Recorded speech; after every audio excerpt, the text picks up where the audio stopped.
Today, we're going to be looking at John chapter 13, as I said, the story of Jesus washing the disciples' feet.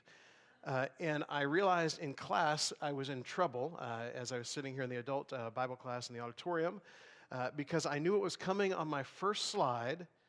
What's going on around the story? And if you were not in the auditorium class this morning, David used the word story at one point and then corrected himself and went to event. Because he doesn't like the word story. David, sometime before I retire, I will make you like the word story. Because I like the word story. Tell me the story of Jesus, right on my heart every word. Tell me the story most precious. Somebody liked it. But the story is not a fictional story by any means. It's something that really happened. But I think as we look at this story, to see kind of the setting it comes into gives it a little more weight than it has otherwise. And maybe helps us to recognize a little more what's going on. So think about what's going on here as we begin, and I'll list some things off here in a minute. In John chapter 13, beginning in verse 1, it says, "Now before the feast of the Passover, when Jesus knew that his hour had come to depart out of this world to the Father, having loved his own who were in the world, he loved them to the end." I know there's a lot of commas in there. It feels like an awful lot of run-on sentence in a way where there's just so many things going on. It says, "During supper, when the devil had already put it into the heart of Judas Iscariot, Simon's son, to betray him, Jesus, knowing that the Father had given all things into his hands and that he had come from God and was going back to God." So what's going on in the story? First of all, I think we see here the Passover is going on. He knows the Passover is approaching. This is an important time in the Jewish people's lives. I think sometimes we know that Jesus is a Jew because we learn that, but at the same time, I think oftentimes we forget they're practicing these things. And so all those feasts that they knew from the Old Testament times that we would probably have a hard time listing them and what they all mean, this was regular stuff for Jesus and his disciples. And so the Passover for the Jews is, I don't know that you would rank them in order of what's most important, but if you were to rank them, it would be pretty high on the list. The Passover and what it signified for the Jewish people of being brought out of slavery, of God coming through with that 10th plague and the Jewish firstborn sons being saved. There is something really important to them about the idea of the Passover. And so an important feast is going on. Secondly, it mentions that he knows his death is coming, that his time has come. And he knows that because of that, his time with these people, his disciples, is limited. And so we probably had those kinds of moments where it seemed like there was all the time in the world, and then it gets closer and closer and closer, and we realize the time we have to do whatever it is we want to do is so much more limited. So he knows that's coming. Third, the meal is in progress. It says that they're having dinner, they're there dining, and I don't know about you, but do you ever have those moments where you just think to yourself, can I just finish eating? I'd just like to get through this. I remember when our kids were babies, they would be asleep just soundly when we would walk into a restaurant in that little thing you carry around, and we'd sit them down in the booth, and they would still be asleep. And as soon as the food got there, it's like they knew. There was a bell that went off. And I say all this as if it matters to me because it was all on Stacy. She's nodding. It was all on Stacy because now she is not going to be able to eat because she's got to do all the other things that mom does. And I am now being paid back by our dog, where every time we sit down with food, the dog goes to the door, and it's my job now. And I will go to the door and let the dog out, and you just want to finish. And so for Jesus, there's a meal going on, and wouldn't it be nice to just kind of finish this time out? There's also a battle going on. It mentions that the devil has already entered to Judas, the son of Simon Iscariot, that he's going to betray.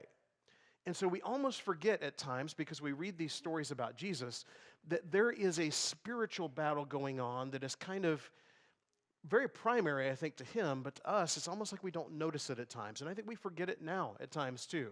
Here we are in a time of worship, and there is still a battle going on spiritually. There is still Satan trying to do what he can to pull us away from God, and God pulling us toward him, and all of the things that are going on there. And then last, it mentions that he has been given this power from God. So in the context of all of that is the story that we're about to look at, and it brings a few questions to mind. How important is what he is about to do? With time being of the essence, with all this spiritual battle going on, with all these things that we've talked about, how important must the story we are about to read be in the context of the life of Jesus? Secondly, my thought is, what would we do at this moment? You know that you are about to be betrayed. You know you're about to be unjustly tried and crucified and how awful that's going to be. And at the same time, it mentions that he has been given all power by God. What would you do if it was you? And for me, there's a whole lot of things on the list. It's already been mentioned that Judas is here. My first thought is, okay, we have something important to do. Judas, you are no longer on the team. We're not going to go through the whole dipping the bread in the sauce and all. You need to go before we get to the important stuff. Or I might think, I have all power. I'm going to put a stop to this. And we'll read in the priestly prayer in John 17 that he's not just completely excited about the plan. He would like a different way, and yet he's going to be obedient through it all. He knows that there is power there, but he also knows that he is submitting. What would we do in this situation? And I think the more important question for us as we look at it, what would Jesus do in this? And I think if we were to be able to see this story for the first time, and it's so hard with familiar ones like this, but if we could see this for the first time, just having read this introduction, I think what is about to happen is the last thing we would imagine. Of all the things that he could do in this moment, would you ever even imagine this is a possibility? So Jesus does something that's very unexpected, clearly to the people who were in the room, and I think to us too, if we were able to see this for the first time. So Jesus rose from supper. He laid aside his outer garments, and taking a towel, tied it around his waist. Then he poured water into a basin and began to wash the disciples' feet and to wipe them with the towel that was wrapped around him. And I imagine at each step of this, more of them beginning to take note of what's going on. I don't think they're all on one side of the table, like in Da Vinci's painting, by the way. That makes no sense. They're gathered around the table. They're kind of reclining there around the table because that's what they did in that day and time. And I would imagine, like any table, we often forget, this is a meal that's going on. We had a big fellowship meal last week. We have all kinds of, you walk from table to table, conversations going on and all of that. And I would imagine little by little, people begin to notice what's happening. And so maybe somebody notices him stand up in the first place, and then he takes the outer garment off and wraps this towel around himself, and there are probably beginning to be whispers of, what is he doing?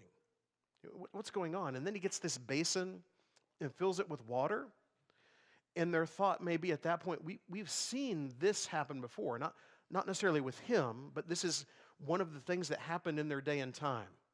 You come into this time of meal, and to be clean from your time of being on the road with dusty, dirty feet all day, there would be a servant there who would do this kind of thing, but not the master, not the king, not the rabbi.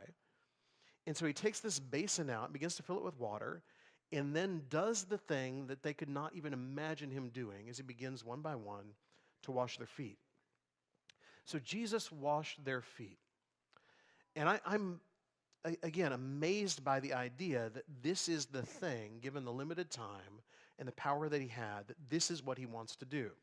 So I mentioned these ads at the beginning, and these are a couple of the still shots, just to give you an idea of what this was that caused the whole uproar and the argument. We have a white police officer washing the feet of an African-American guy.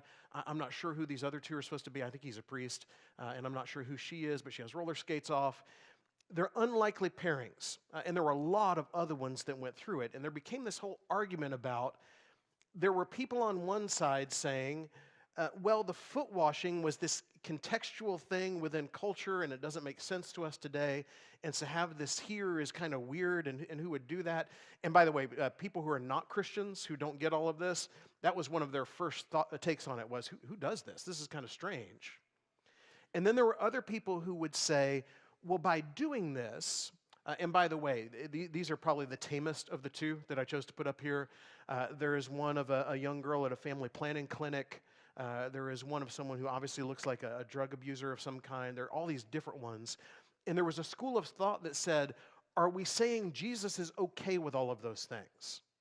Which I don't think is what they were attempting to say, but who knows? And I don't think Jesus is okay with all kinds of things that go on in their lives, or probably some of the things that go on in our lives too.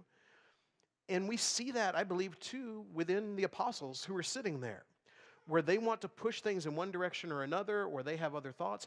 I don't think Jesus is okay with the idea that Judas is going to betray and Judas is going to take his own life. And as Peter pushes back a little bit, we see that Jesus is not okay with his idea either.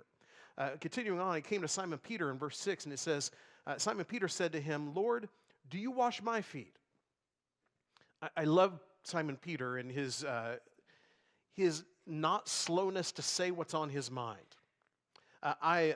Midway through the service this morning, was thinking to myself, I totally forgot about the conversation with Thorne on Tuesday. And I thought, is this a college student member that I don't know? And I don't want to introduce myself if I should have known him for the last several months. Sorry to make you be that young. But I had all these things going through my mind. I don't want to say anything. Peter's not afraid.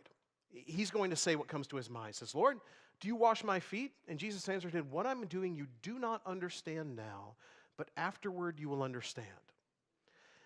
I cross over this verse and just kind of pass by it a lot of times, but I love the sentiment behind it. You do not understand now. I would imagine all of us have been there. I have conversations periodically with someone who feels like, I don't remember what I thought when I was baptized as a 12-year-old or a 14-year-old. I don't think I understood. I don't think I knew. I want to be baptized again. And that's a whole other conversation for another day. But even Peter, who has followed him for 3 years, doesn't get everything. And honestly, if we look at these disciples, they don't get a lot of things. There is a lot going on that they don't fully understand. And so he says to Peter, you don't get it now, but you will. And for us, I think there are things like that too, aren't there?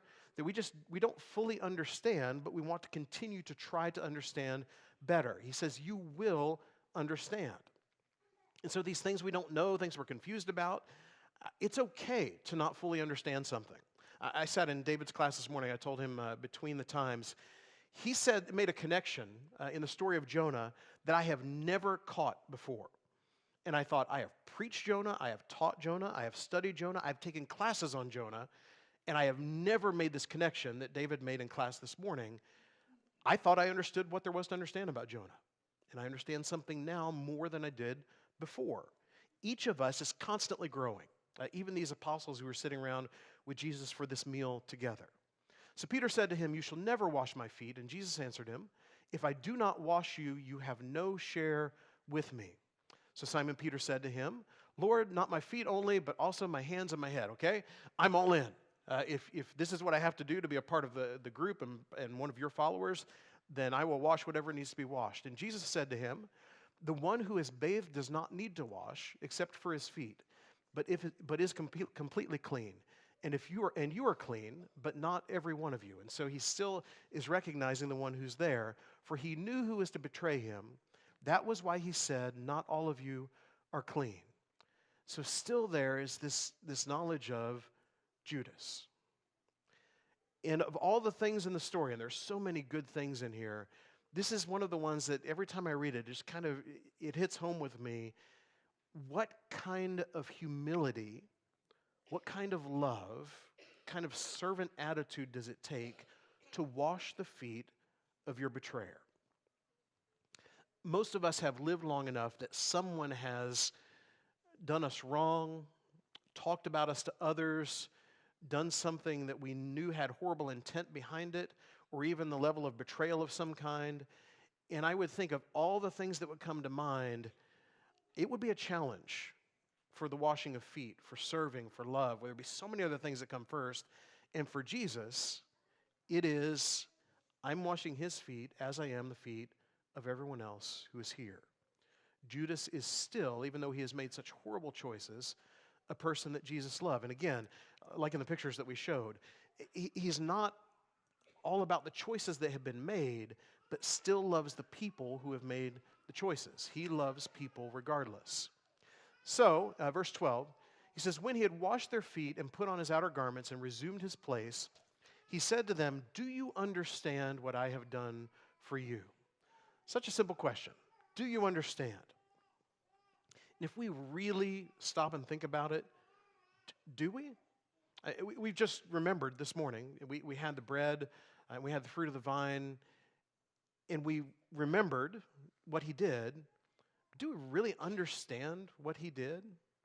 As many times as we think about it, aren't you just amazed by it over and over again? The idea that the God who created the world could love us to the level that he would send his son to be sacrificed for us. And I don't know that we ever fully understand, but we want to keep trying to understand better. So he says, do you understand what I've done for you? You call me teacher and Lord, and you are right, for so I am. If then your Lord and teacher have washed your feet, you also ought to wash one another's feet. For I have given you an example that you also should do just as I have done to you. So he has given an example to do as he did. Jesus teaches lots of things throughout Scripture. Sometimes he does things that I would imagine he hopes people would pick up on. But here in this case, he does something completely unexpected and then says to them, here is the example. Now go and do this. And so a couple questions that come to mind, partly in light of the whole discussion that's been going on about that commercial over the last few weeks, partly in light of the story. Who is this example for? Is this just for the apostles who were there in the upper room, just within their context, or does it extend on to us? And then secondly, is it just about feet? Because I don't think it is. For a number of reasons. One of my primary ones, biblically speaking, is if you look from this point on in the New Testament, you don't find Peter out washing someone's feet.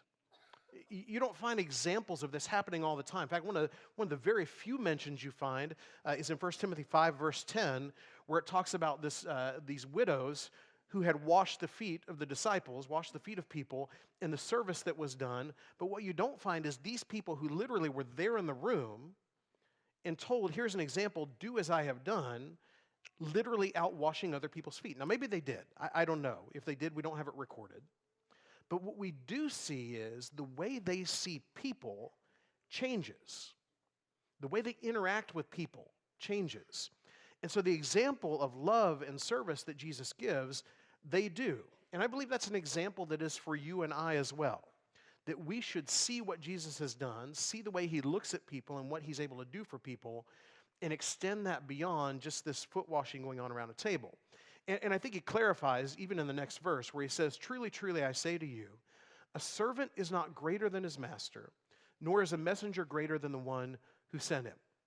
So it really is about who's more important. And you see throughout the New Testament, throughout the Gospels, some of the disciples struggle with this idea. They want the best seats in the kingdom. They want to be the ones who are sitting at his right hand. They think they are the ones more important than others. And for everyone who says it, I would imagine there are another one or two who are thinking it.